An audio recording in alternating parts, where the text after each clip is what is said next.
One day as Jesus was teaching, Pharisees and teachers of the law, who had come from every village of Galilee and Judea and Jerusalem, were sitting there, and the power of the Lord was with him for healing. And some men brought on a stretcher a man who was paralyzed. They were trying to bring him in and set him in his presence. But not finding a way to bring him in because of the crowd, they went up on the roof, and lowered him on the stretcher through the tiles, into the middle in front of Jesus. When Jesus saw their faith, he said, "As for you, your sins are forgiven."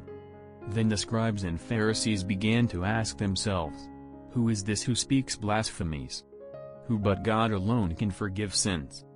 Jesus knew their thoughts and said to them in reply, "What are you thinking in your hearts? Which is easier, to say, 'Your sins are forgiven,' or to say, 'Rise and walk'?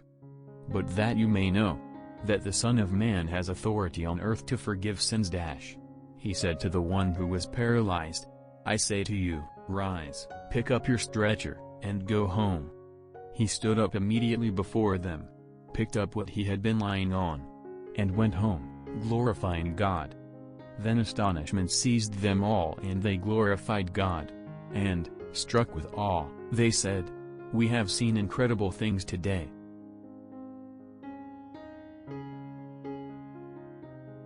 Inizialmente Gesù perdona I suoi peccati.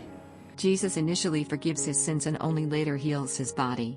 On some occasions, therefore, the solution to the problem is not immediate. In our life too, each one of us has this experience. Let us look back a little. How many times have we asked for a grace, a miracle, let's say, and nothing has happened? Then, over time, things have worked out but in God's way, the divine way, not according to what we wanted in that moment. God's time is not our time.